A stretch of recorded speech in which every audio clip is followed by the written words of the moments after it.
So welcome everybody. Good afternoon from the UK. It's different times of the year across the globe, but good afternoon from here. My name's Caitlin Jenkins. I'm a partner in the Family and Children team at Mills & Reeve, and welcome to the latest in the Mills & Reeve Family and Children team Family Matters International webinar series. So today we're talking about businesses and how they're treated as part of the divorce process in various different jurisdictions. I'm delighted to welcome our fantastic panel, who I will introduce you to in a minute, who are specialist family lawyers from across the globe. And in no particular order, we have with us today, so we have Alberto Perez Cedillo, who's the founding partner of his own law firm. It's based in a very hot Madrid in Spain. I understand it's very hot there today. Alberto is dual qualified Spanish abogado and English solicitor with over 20 years of experience in family and other private international law matters. We've also got Kirsty. Kirsty McGuinness is a senior associate at BTO Family Law in Glasgow in Scotland. I should just flag, for those of you who aren't aware, although Scotland is our oldest and I would say dearest neighbour of England and Wales, Scottish law is different to that of England and Wales. So we're delighted that Kirsty is joining us to give us the Scottish perspective. Thank you, Kirsty. We also are delighted to have Lukas Deppenkemper, who's from Weiss, Hippler and Leidinger in Germany. So Lukas is a specialist family lawyer practicing in Germany, but also gives advice in English and French. So we're delighted to have you too, Lukas. Thank you. And we're also hoping to have shortly, but I think across the Atlantic, we're having some tech issues potentially, by Jill Hersh from Hersh Family Law Practice in San Francisco in the USA. So if Jill joins us and looks rather frazzled, we will welcome her to the panel and carry on regardless. So Jill is also an extremely experienced family lawyer and is also a mediator, and we hope she'll be with us soon. And then last but not least, to give us the input from the perspective of English and Welsh law, my senior colleague, Ania Tarasiewicz, who's also part of our Mills & Reeve Family and Children team. And Ania specialises in finance matters, particularly businesses, including agribusinesses and tech. So that is our wonderful, almost complete panel. So the plan is that we have quite a fluid discussion over the next 50 minutes or so and try and leave some scope for questions at the end. If you've got questions, if you could pop them in the Q&A function, that would be great. And we'll try and pick those up at the end. The idea is that we talk for about 45, 50 minutes or so in a panel discussion, and then we'll pick up questions. But I promise we'll try and finish at 5 p.m. GMT. So I'll keep an eye on the time and keep people moving. So without further ado, let's turn to the actual questions. So we've got a series of questions to ask each of our panel in turn. The first question is, how do courts in your jurisdiction approach a business in the context of divorce? So I'm going to come first perhaps to Kirsty. Kirsty, what's the Scottish angle on that one?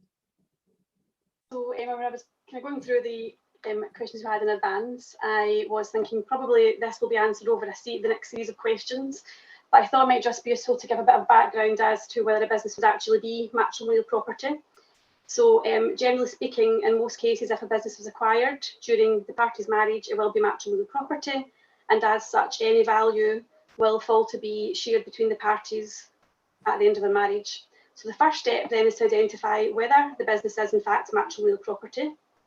Second, to identify the value of that.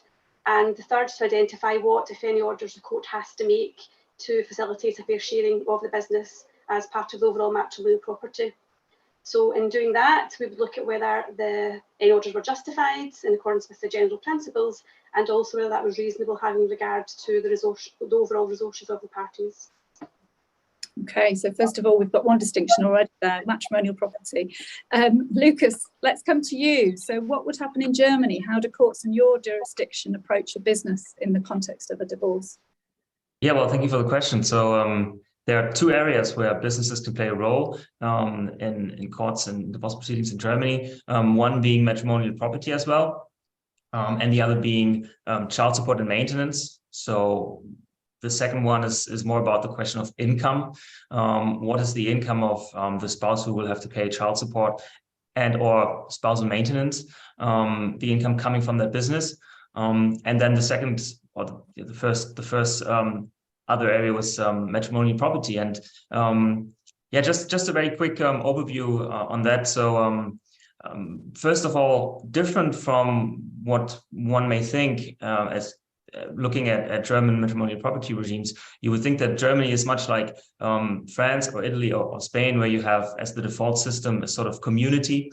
But I think Alberto will talk more about that. But in Germany, our default regime is actually a separation of property, but with a sharing mechanism that will share a gain in net worth during marriage with the spouses.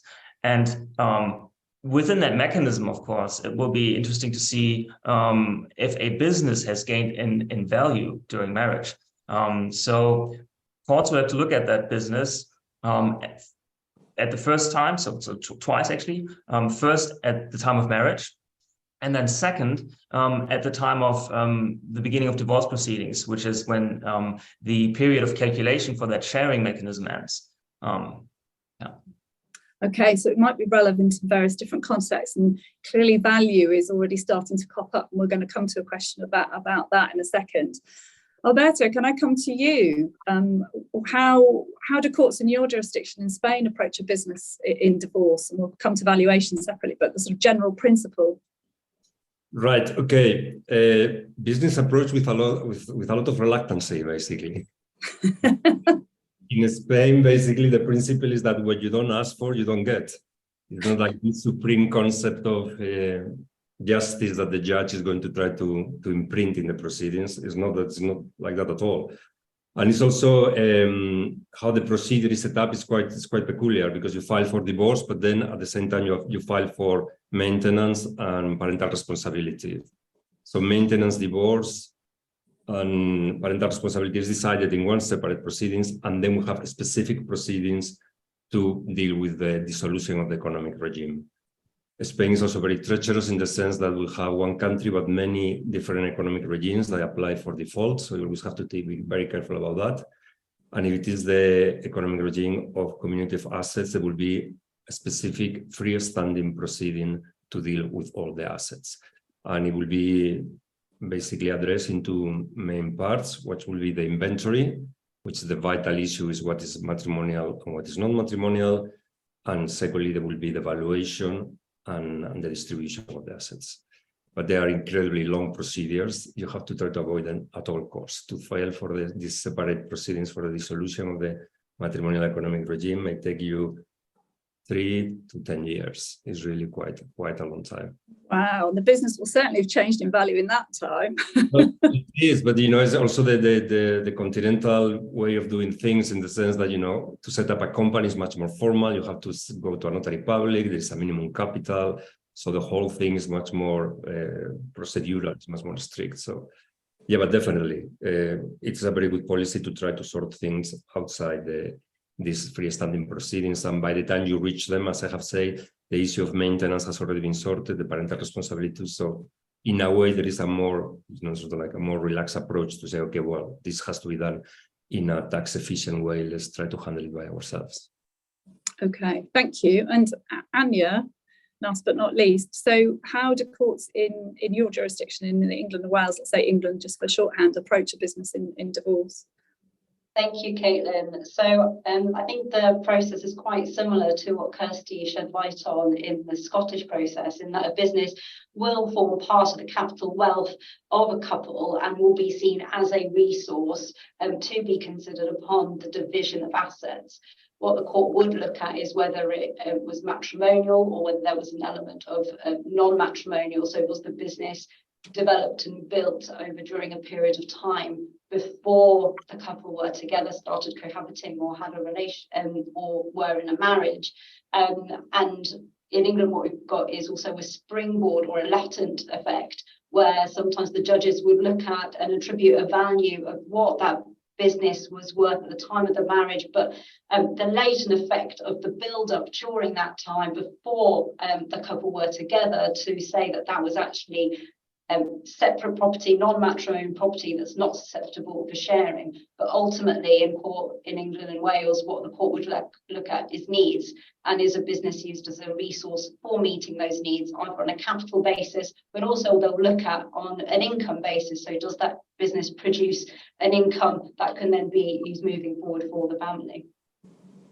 That's great, thank you. And I don't think we have Jill with us yet, so we're going to move on to the next question. So Third question is going to be about valuation. So let's not get into valuation in too much detail, but I'd be really interested to hear from you all about the rules in your jurisdictions around disclosure of business interests. So what we mean in England about disclosure is financial information that each party is obliged to provide.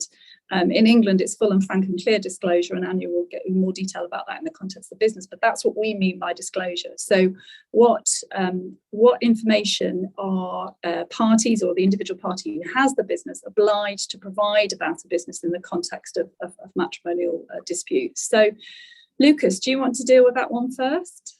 Sure. So business interests have to be disclosed. So the party who owns a business has to disclose the business, the form of business, what type of company is it, and depending on what area we're talking about, a number of paperwork has to be handed over as well. So when we are talking about income, the last 3 years of paperwork have to be disclosed, and paperwork means tax returns, balance sheets, profit and loss statements, accounts. So it's quite comprehensive. And when we're looking at the sharing mechanism, as I've said before, we need to value a business at 2 different points in time, marriage and beginning of the divorce proceedings. So we will have disclosure of 5 years prior to that date. Again, 5 years of paperwork, tax returns, balance sheets, profit and loss statements, accounts. And I have to say, though, that all sounds great in theory, but in practice, it's much more difficult. And it can be quite tedious to enforce all of this. We have cases where we've been chasing after disclosure for 5 to 6 years, depending on the, well, I would almost like to say criminal degree of people, because you should disclose in a timely manner, but a lot of people will not want to disclose, so they will try to drag it out, and at some point they will get an order from court asking them, ordering them to disclose. They will not disclose, and we will enforce the order. And we can get the person who should disclose fined, but that's a very long process. And you know, there are people who are willing to pay fines, who will start at a very low level and then rise up to a considerable amount of money. They can be 5 figures. But it can take a long time for these fines to actually start working and the behavior starting to change. But in a regular case where there's or both sides want to work together, disclosure is usually not a problem. Sometimes we will discuss what needs to be disclosed. Maybe one side would want extra paperwork that the other side doesn't want to get. But the rules are quite precisely defined on what you have to do, what you have to hand over. There's a difference there potentially between theory and practice about what people are supposed to provide and then what they actually do provide, and therefore how useful it can be by the sounds of it. Kirsty, how about you? How about in Scotland? Quite surprisingly, we generally rely on goodwill of the parties, so there's not actually in legislation an obligation on parties to disclose. You know, a bit like Lukas, in most cases that's all fine. If not, then we would actually have to get our divorce action into the court and then ask for a specification of documents to be granted by the court, in which we would ask for all the documents we need. Generally, the courts are pretty willing to do that. You know, you'd get financial papers for about 3 years without much resistance by the court, or indeed from the opposition if they're well advised.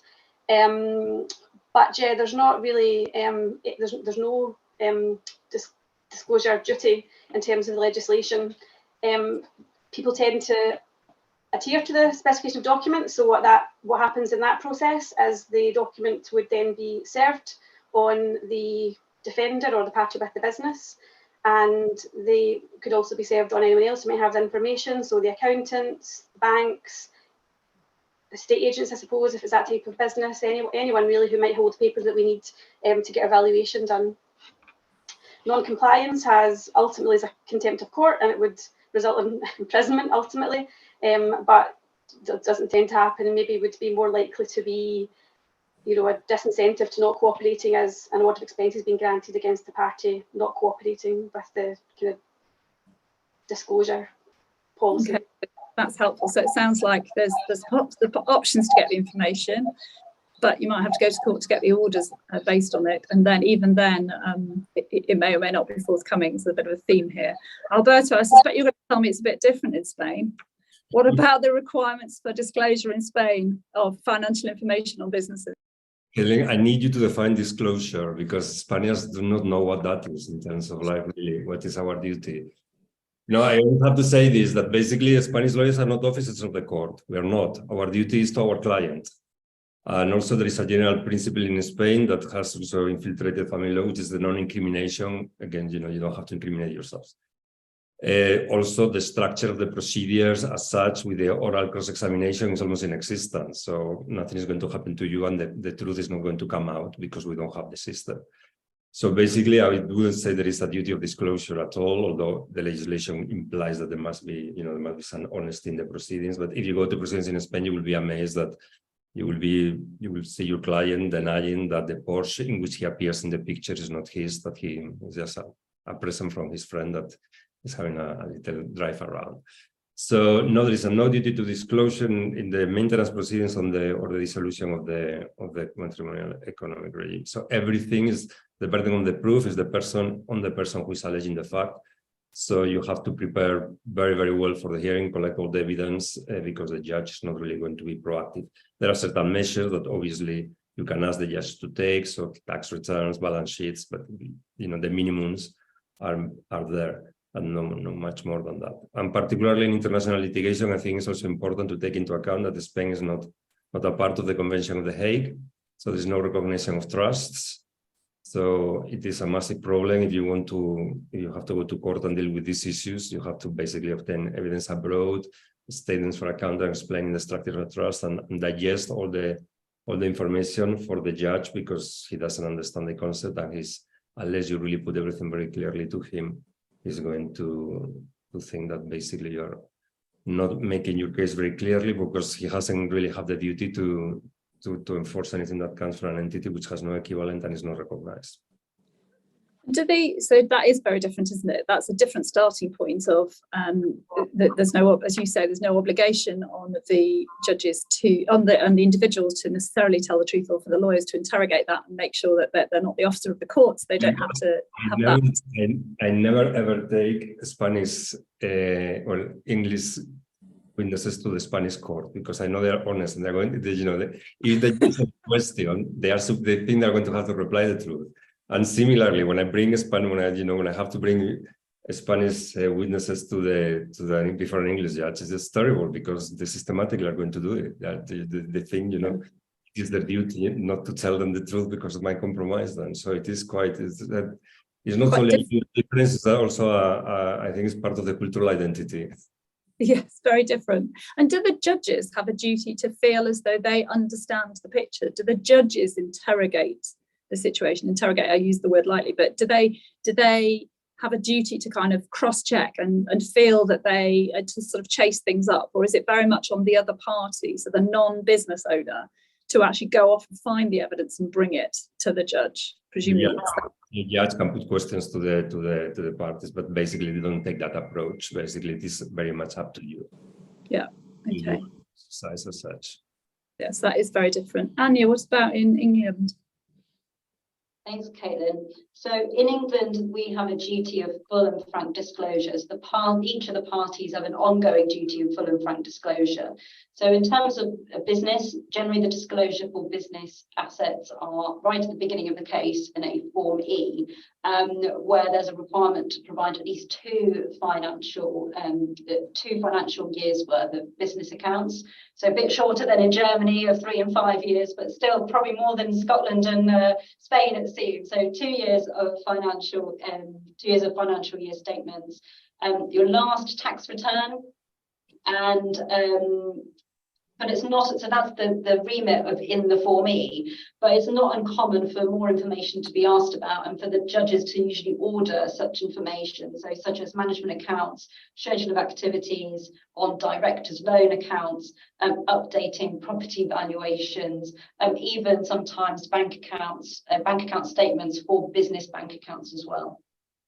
That's great, thank you. And I'm delighted to say, Jill, you're welcome joining us from San Francisco. Welcome, you're yes. Live in the Mills and Reeve webinar with our various panelists. We've introduced everybody and we've got various people listening in. So I'm going to come to you. I've introduced everybody. I'm going to come to you because we've talked about with our other panelists the first couple of questions. So I'm just going to come to you for your thoughts from all the way from San Francisco in the US.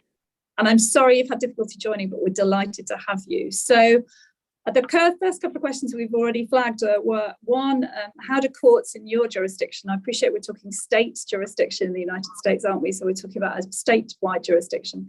How do courts approach a business in divorce? And then what are the rules around disclosure, what we in England would call disclosure, i.e. financial information you have to provide or the business owner has to provide? And we've already heard from the other panel, that's quite a different thing. So what's your take on those two things, Jill? Okay, so keeping in mind that we have many jurisdictions in the United States, probably not a huge amount of difference between them on business valuation issues. But anyway, in California, which is the biggest state, it depends upon the kind of business that we're talking about. If it's a personal services business, the valuation process is entirely different than if it is manufacturing or some sort of merchandising or transactional business of that kind, which is also completely different from whether it's a venture capital enterprise or a financial management enterprise.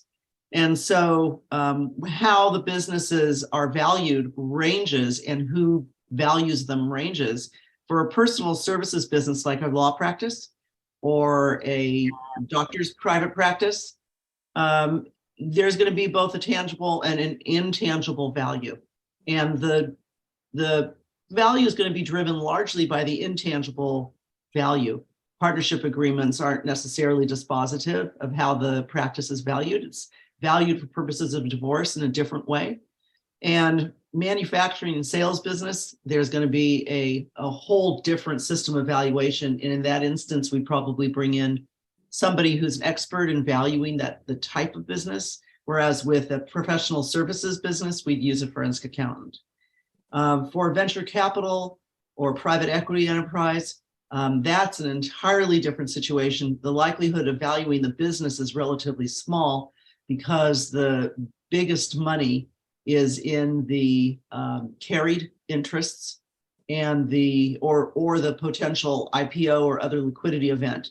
And so we would generally have the parties hanging on to their stake in the company for that eventuality to occur. And then, of course, with venture capital, those kinds of businesses where there's distributions from three or four different levels within the company, how those get divided up and valued is going to depend. It's pretty fact specific.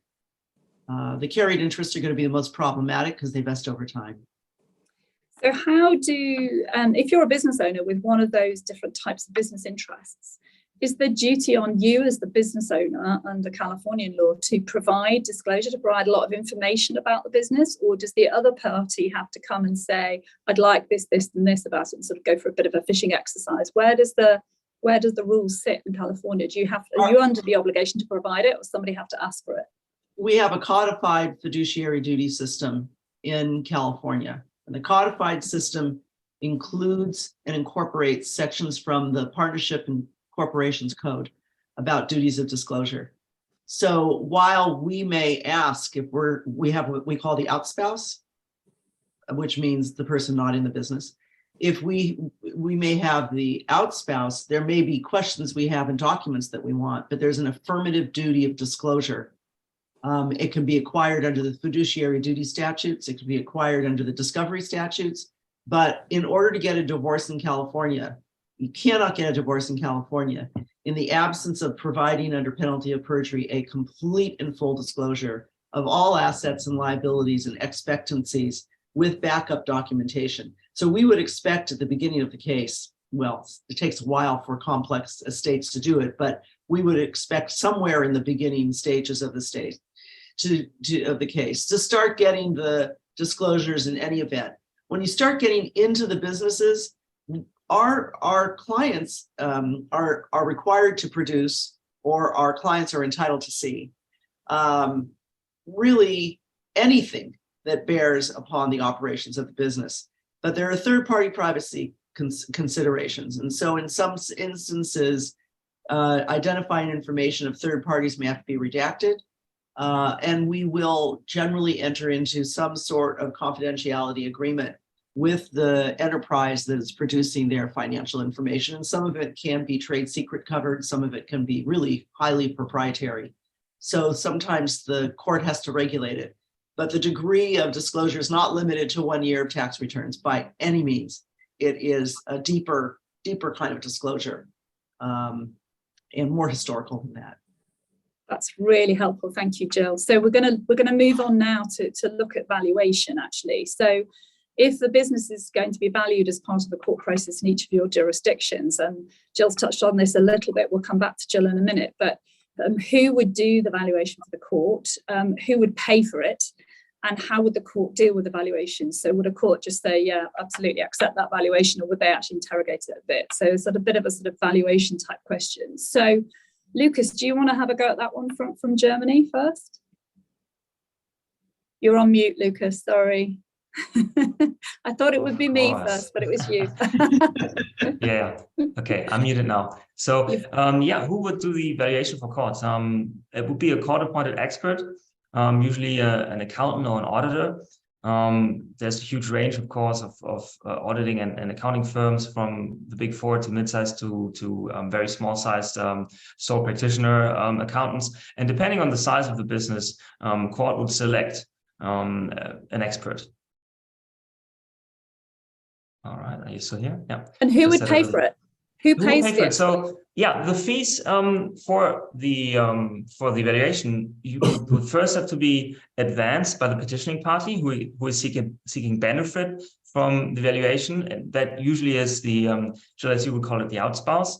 For example, if let's say wife is the outspouse and claims the business has a value of 10 million euros within the matrimonial property sharing mechanism, and the husband claims it is only worth 2 million euros, wife will have to advance the court fees. And that can be a lot of money because the valuation will have to be done at different dates.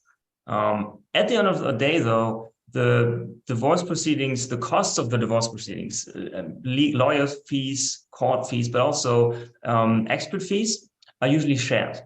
So in the end, husband will have to share those costs and will pay 50% of it. So that creates some leverage between the parties, and you want to think twice if you do not want to negotiate at the moment where an evaluation is ordered by court. And that's usually when people sit down. That's the very latest point in time where people will sit down and start negotiating. If you're in isolated financial proceedings, which could also happen, but it's less common, then costs are generally distributed by the quota of winning and losing. Mm-hmm. So in the above case, so if wife is asking for 10 million as a valuation, she gets 2, she would have to pay 80% of the costs. And husband would have to pay 20% of the costs. So I think the third question was how court would deal with valuation, if it would accept the figure by the valuer or if it wants to hear oral evidence. So the figure of the value is usually a starting point. I mean, you get a written valuation, which is it's a big piece of expertise, and it's usually quite substantial what's in there. So you will first write back and forth and discussing that expertise of the valuation expert, but both sides can ask for oral evidence, and then you will have a hearing, and the expert will be questioned at the hearing, will be cross-examined. Yes, okay, that's really interesting. Thank you. Kirsty, how about in Scotland? Yeah, so the first part is very different. Who would do the valuations? In Scotland, it would be an accountant, generally instructed by the party, or if we're in litigation, most likely the parties. So we would have 2 competing valuation reports from expert accountants. Who would pay for those? That in the first instance, it would be paid for by the party instructing them. Ultimately, it would be a matter of expenses again further down the line, depending on success. in the case or conduct throughout the case. How would the court deal with it? Well, generally the court wouldn't just accept the valuer's figure if there was a competing valuation, and they would wish to hear oral evidence about that, as would both sets of counsel, to cross-examine the experts on the respective reports. If the valuation provided wasn't contentious or no competing valuation, the court could just accept it. If not, then the evidence would be tested by the opposing counsel, and sometimes the judge will also step in to ask questions about independence and neutrality of the expert witness, and not just an accountant of the business. So if a skilled witness departed from the required impartiality, then the evidence would very much be questioned by the judge. Okay, that's really interesting, because that's sort of where we used to be in England, but I'm going to come to Ania to tell us where we're at now in England on this one. Thanks, Caitlin. So similar to Scotland, generally it's a single joint expert accountant, either agreed by the parties or if not agreed, then decided by the court. The duty of the single joint expert is to the court, so they're meant to be, they are impartial.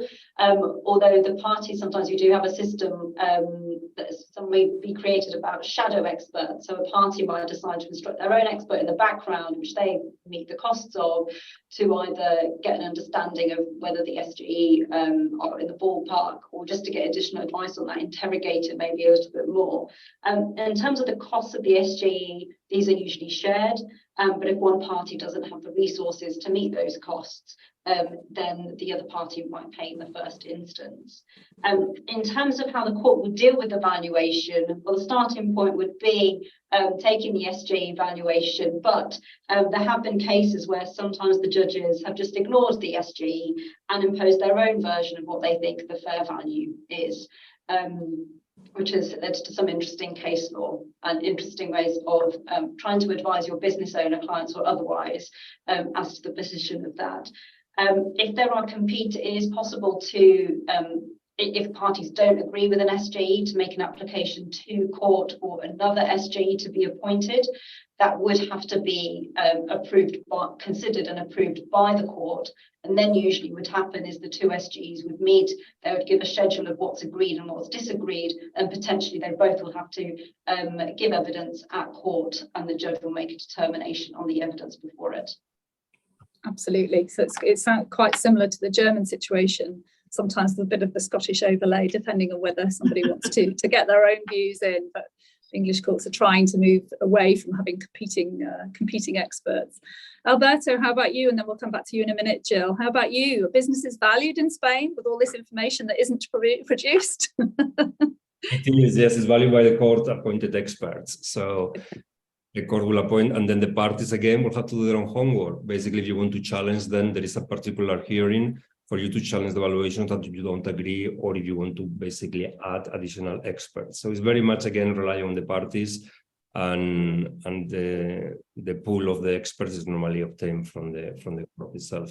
The fees are paid by the parties, so that is clear. One point there is that in certain cases, of course, in Spain, we still have legal aid for family matters, which is still there, particularly when one of the parties is financially weak, is quite important.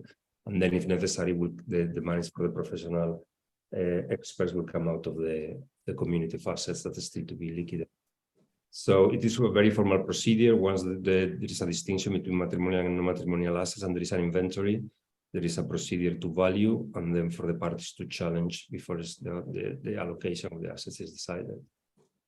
Great, thank you. And then Jill, anything to add on the valuation side of things as to who you mentioned? Various types of businesses, and sort of depends on the type of business, the type of valuer. But how does it work? Having heard what the others have said for you.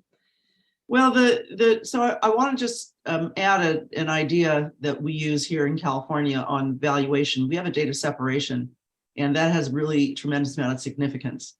And so we also have what's called an equitable apportionment system. So if a business started before marriage, or there's a long duration after the date of separation, and there's value that pre-existed or value that's added, part of the valuation process is going to include what we call an equitable apportionment, allocating between the separate and what we have as community property system. the separate and the community property interests. Again, it's going to depend upon so much upon the elements of the business, whereas with a venture capital, you're going to have carried interests. In tech, you're going to have equitable grants. And in a law practice, for example, we have a contingency fee system, not in family law. We have a fee for service system in most of practices of law. But for personal injury cases, for example, it's on a contingency fee. So there's only a recovery if there's a settlement or a verdict. And that could be on a time roll. That could be how much time was put in before separation and after. So when it comes to valuation, there's a really wide range. I've already said that who may be doing the valuation is going to vary. The court can appoint an expert, neutral person to do the valuation. Depending upon the complexity of the business, it's less likely to happen the more complex the business is. If the court appoints a neutral, we will always have our own person looking over that person's shoulder. We want to see what they've looked at. We want to make sure we have the same information, and we want to be able to disagree or agree or help correct their work product, or else be better equipped to cross-examine them. And the value that's ultimately reached will always involve an evidentiary hearing unless it's stipulated to by the parties.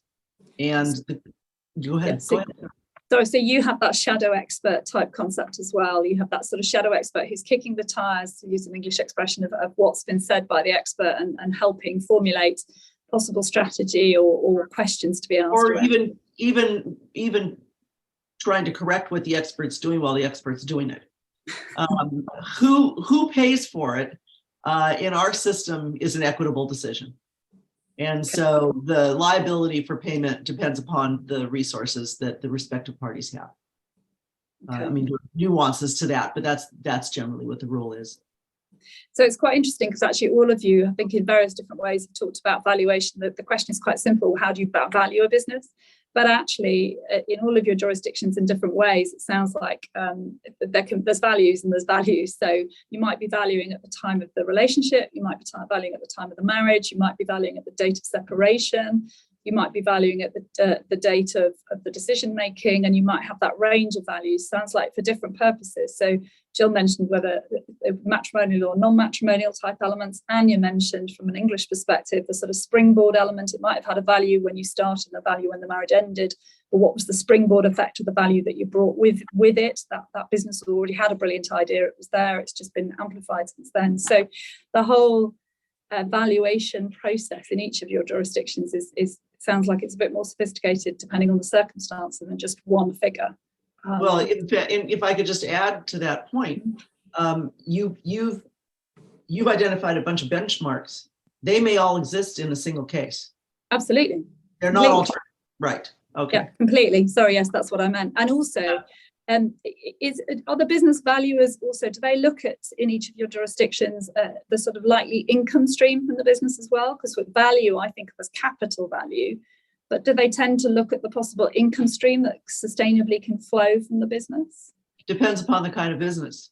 Yeah. You know, if you're in a manufacturing business, part of the valuation process is revenue. I mean, that's one element of it. If you're in a professional practice, the likelihood of generating future income is part of what we call the blue sky or intangible valuation of professional goodwill. So it really, again, it depends on the kind of business. Yeah. Good lawyer answer, it depends. Yeah, exactly. It might be factored as part of the goodwill. I agree with you. Lukas or Kirsty, do you have anything to add on that income side of things? Is that the similar sort of point, Lukas? Yeah, I wanted to get back at Jill. Well, I think it's quite similar in Germany, actually. So, I mean, what makes the value of a business? That's essentially the question that the valuation expert has to answer. And in Germany, we do look not just for manufacturing businesses, but also for services like a law practice. We will look at the revenue stream, and we will ask ourselves the question: is that transferable? Can I transfer that revenue stream? And for a law practice, the smaller it is, the less likely it will be transferable, because the value of the business will will be very much attached to the person providing the service, right? So what we do is we will still look at the revenue stream, but we will have a multiplicator of a very, very short amount of time, something between 2 and maybe 5 years, where we will, where the valuation expert will determine if that revenue stream is likely to come in. It could be less if it's a sole practitioner practice. Whereas in a big manufacturing business, and that really depends on what area the business is working in, we have other different multiplicators, so different let's say time frames for different businesses in different areas, where we will say, okay, what's the revenue stream coming in from that business, and we will multiply it by a number of years, and deem that amount of money transferable to the new owner. So that's the way it works quite similar, I think. Absolutely. Kirsty, anything to add on that before we move on? No, I would agree. Generally here, most businesses are valued on the basis there's a willing buyer and a willing seller, but that will take into account, income for the past year's projections of income going forward. There are other things we might ask the court to look at, or the accountant to look at in terms of income, but I think that might answer the next question, so I'll just leave that for now. Can I just throw in one thing? I just want to throw in something that I was reminded of by Lukas, which is for divorce purposes in California, it's not, and you have a professional practice, for example, there's an assumption that the principles remain in place, that it's a going concern. So we don't have the idea embedded in the valuation that we are losing the person who's the driver of the revenue. Just want to toss that in there. That's very interesting, Jill, because in Germany it's exactly the opposite. Actually, we have to make the assumption that the business were to be sold at the date of valuation. So what will remain after a sale, and that the principal will no longer continue working. Yeah, there's a very different approaches to valuation, aren't they? What about you, Alberto? What happens in Spain on that? Well, I mean, the future income of the company, the future benefits are not going to be taken into account. They're going to be very much on the spot. I just are very reluctant to take that kind of reference, although it might be years. It's very much on the date, on the days. But maybe going back one point before is that I have realized that basically in California and in Britain, you don't really obtain divorce until the financial proceedings have been obtained, which is quite not correct. Yeah, which is quite something, because in Spain it's not the case at all. Basically, you obtain maintenance for the children, parental responsibility decided in one proceedings with the allocation of the matrimonial home, and all the financial proceedings are dealt with in free-standing different proceedings. So you can be divorced, but of course all the wealth of the family is still pending to be resolved, which I can see a problem, because nobody's in a hurry to finalize it, of course, because you are true in California. That's you bifurcate what we call bifurcation. You can bifurcate marital status. People can have their marriage terminated. You may or may not want to do that, but they can have their marital status terminated and the financial issues are still outstanding. All right, okay. Ania, England? So similar, so there are different processes in terms of divorce, finances and children, but they tend to run in parallel. So similar to what Jill said, you may or may not want to terminate your divorce if that has a lot of consequences on losing various spousal benefits. But they're dealt with in separate, but tend to deal with in parallel. But you probably usually sort out the finances first and then apply for the final or divorce order. There's often a negotiating stance about that as well, isn't there? There's often a pressure point in a sort of negotiating position. So I'm conscious of time, and I'm just going to urge the participants to make sure they put some questions in the Q&A, because we're rapidly approaching Q&A time. But just panel, one of the next questions was, can a court in your jurisdiction, and will a court in your jurisdiction, either sell or transfer a business interest in divorce? We've heard about certain scenarios and certain assumptions about the value being based, for example, on a sale. But can courts actually order the sale of a business or order the transfer of a business from one to the other? Kirsty, do you want to go first on this one? Yeah, so in Scotland, the court can do both. The court is more likely to order transfer from one to the other, who's generally the principal in the business. So if you have a spouse or two spouses and both have shares in the business, you tend to find that one is kind of the operator of the business, even though both are shareholders. So the court would, subject to being able to achieve an overall fair financial settlement tend to kind of be on the view of the shares should be transferred to the owner operator. The court can order a sale. Found anecdotally and also in terms of the reported cases that doesn't happen all that often, tend to not happen if it can be avoided. So the court will look at equity, not just of the parties, but wider equity. So is anyone else relying on this business for an income? So how many people does this business employ? How many people are getting their pension from it? So the court can do both, but you'll tend to find orders for transfer more often than orders for sale if it can be avoided. Thank you. Lukas, in Germany? Well, in Germany, theory and practice are falling, to different sides again. So there's actually a provision in the law that enables court to order a transfer of a business or any other property, any other asset, but it's not being applied, which is very uncommon for Germany, that they don't apply something that's actually in the law. In our entire firm, with colleagues of mine who've been working in family for 40 years, nobody has ever seen it happen. And I've looked at a family law precedents database, and I didn't find any precedents. So the answer is really, it doesn't happen, but in theory, it could happen. So again, it could be a negotiating point or a threat, really, a pressure point. Yeah. Alberto, what about in Spain? Yeah, in Spain doesn't really happen very often. I mean, there is a principle there that nobody can be forced to own something in a co-ownership. So judges will leave the location and then will ask the parties to dissolve the community or make that the order that community of owners have to be dissolved. And I think this is very important in international litigation, because sometimes I receive English, for example, from the English court ordering the sale of a property, and that is extremely difficult to enforce. So I always advise lawyers to get in contact with the foreign lawyer and say, is this as drafted going to work? Because sometimes it's much better to arrange for a compensation of money, that you can put a charge in a property, rather to order the sale, which is going to give you massive headache to enforce.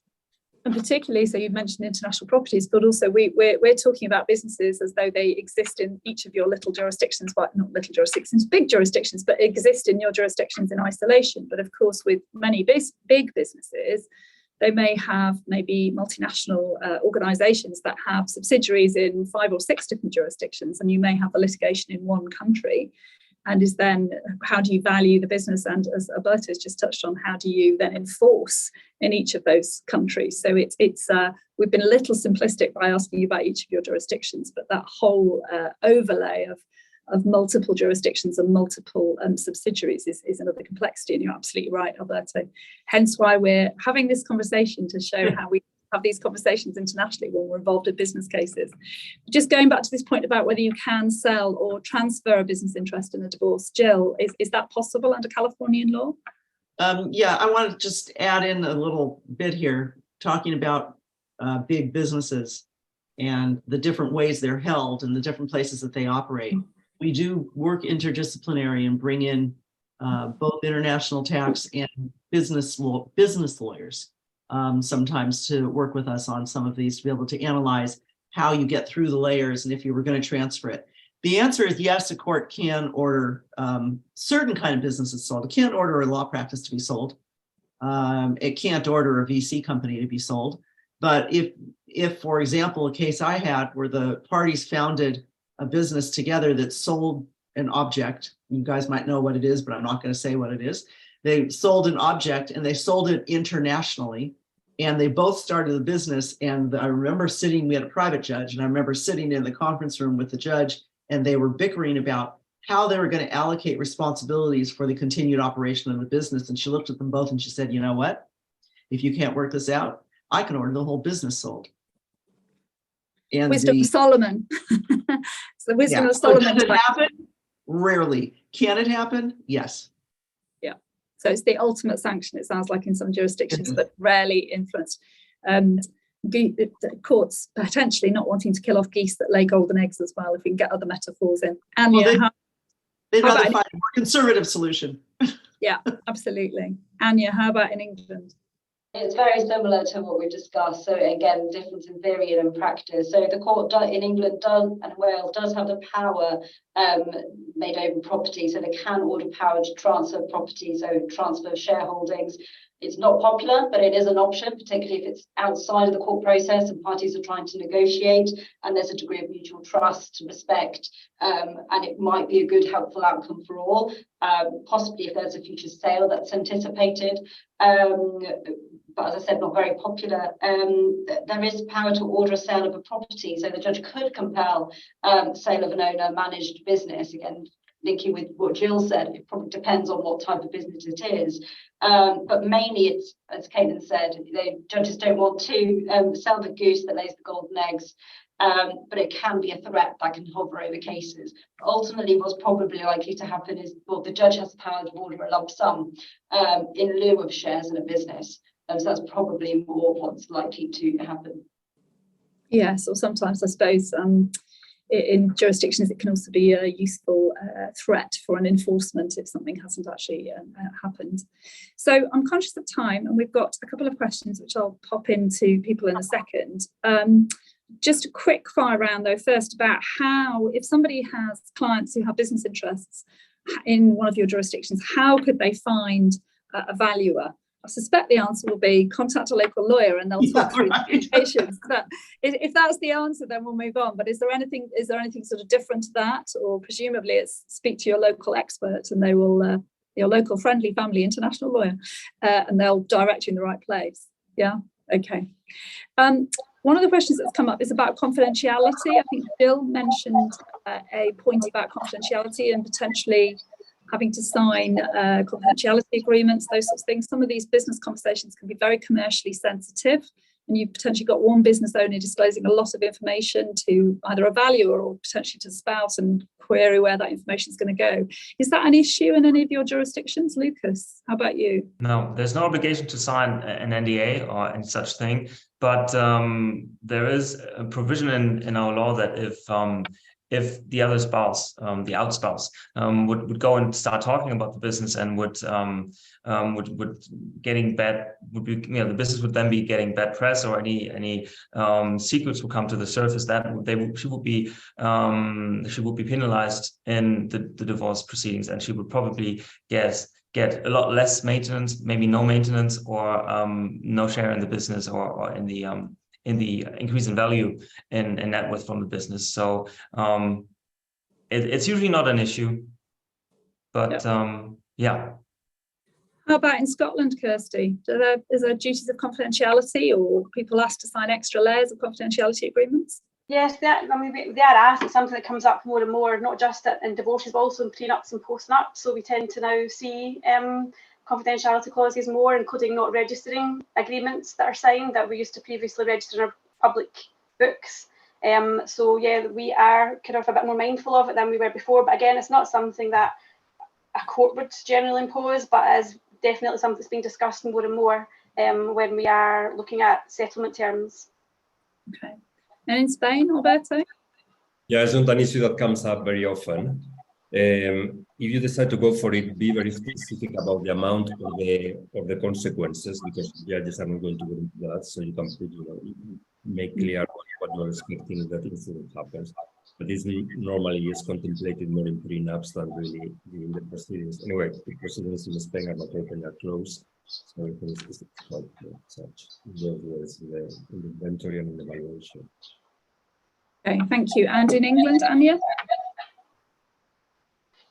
I'd say the parties have got a deal of confidentiality, and proceedings in general are private proceedings.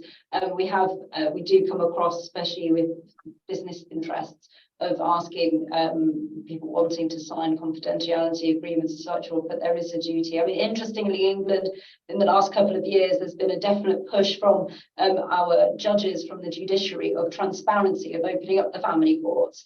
Interestingly, I've actually got, in preparation for these notes, a recent case where a High Court judge said, if very rich businessmen are in court fighting at vast expense with their ex-spouses over millions, and the public has the right to know who they are and what they're fighting. Watch this space. There are working groups. There is a transparency pilot in 3 of our courts as of the start of this year. It's lasting for 12 months. That's more in terms of anonymity of children, but watch this space. It's a very hot topic in England at the moment. Can I toss Go something? ahead, Jill. Yes, absolutely. So when I said that we sign confidentiality agreements, there may be an agreement, they're what we call protective orders, stipulated protective orders between the parties through their counsel about keeping certain things private. But when we are getting documents produced from the business itself, their general counsel will generally step forward and say, we want some sort of a, you have to kill yourself after you see our information kind of an agreement. Well, we won't agree to kill ourselves, but we will agree. If we don't agree, our court has the power to order what was called a protective order. So we try to work out the terms, because you fast forward and you say to everybody, court's going to order one anyway. Let's now come back to the president and work it out ourselves if we can. Some companies are unreasonable, they overreach, but our courts do have the power to order a protective order it's just like what's happening to Trump here. Things you can say, things you can't say. Those are protective orders. Okay, that's good. Okay, helpful. Another question then, and as I say, we've got a couple of minutes left. Another question was about, we've talked quite a lot about what courts can do and courts can't do. So I'm going to come to each of you in turn as to whether, if you have a complex business case with an owner, they've been married a long time, but there's some pre-marriage stuff, there's some post-separation stuff, there's value, there's going to be rows about the value of the business. What would your preferred way be to sort out a business case? Is it in your court system, or is it, we've got some mediators on the call, we've got collaborative lawyers on the call. What's your kind of, some have arbitration, Jill mentioned private judging. What's your kind of preferred route as a professional to sort of look at it if it's a complex case? Do you think your courts deal with it well, or would you prefer a different type of approach? Slightly leading question there, I appreciate. Lukas, I'm going to come to you first.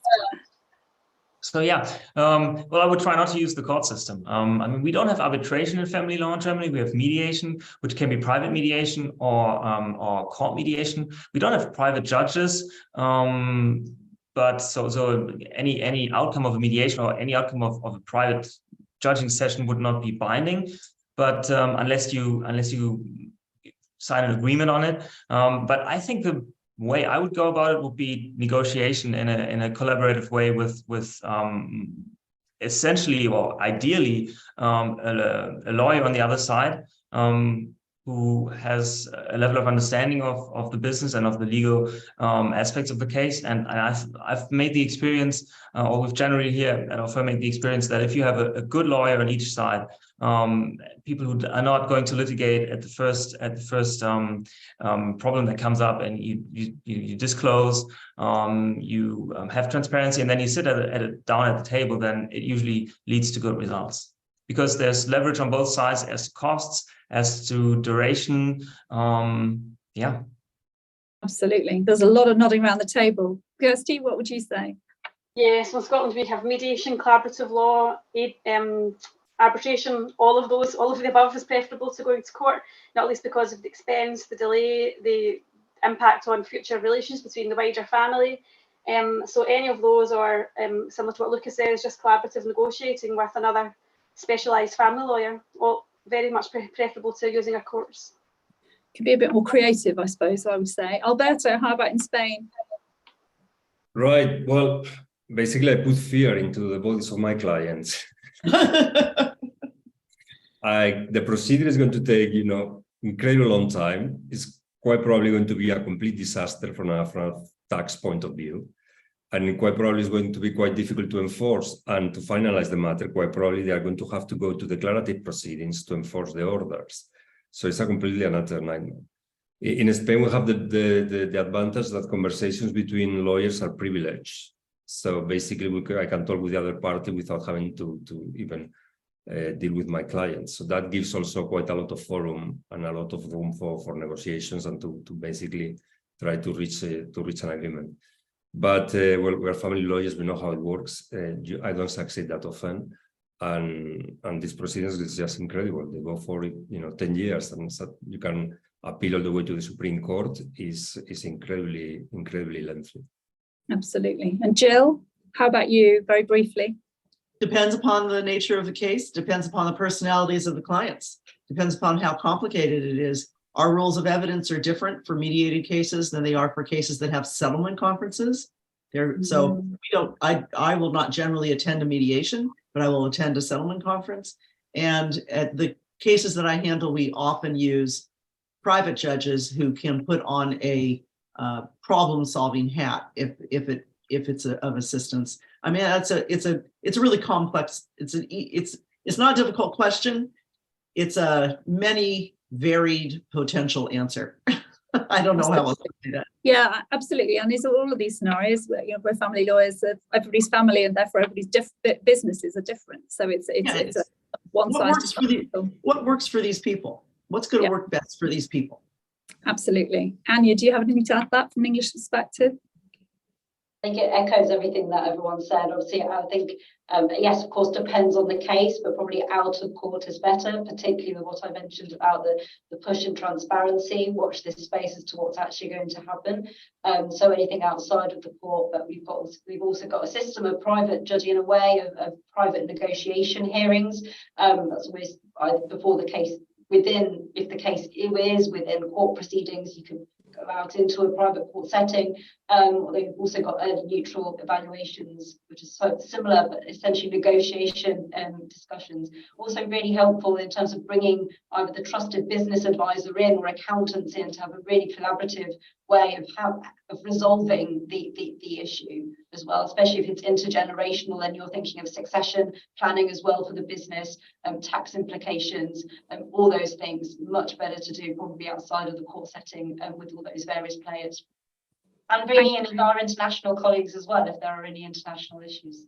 Absolutely. So I think what we've learned lots of different things in this session. I'm conscious of the time and I'm going to wrap up now, but the main thing is to make sure you reach out and contact an international colleague to actually understand the parameters within which this business and therefore your clients are operating before you decide what is the best approach, because as Jill says, they're all different, every scenario is different, and what suits a particular family or a particular business is going to vary. So I just want to say thank you very much to all of our panelists, to Kirsty, to Lukas, to Ania, to Alberto, and to Jill. Thank you for struggling on and joining us, Jill. We're delighted to have you. I also want to say a thank you to those at Mills & Reeve who organised this, including Ania, and also Claire Hobley, who's been behind the scenes sorting the tech out for us. On that, our next in the series of Mills & Reeve International webinars is on the 14th of September, and it's about cross-border Hague issues, and then 30th of November on international surrogacy. So please keep a lookout on your emails for that. Thank you very much to the panellists, and we look forward to seeing you again soon. Thank you. Thank you. Thank you all. Thank you.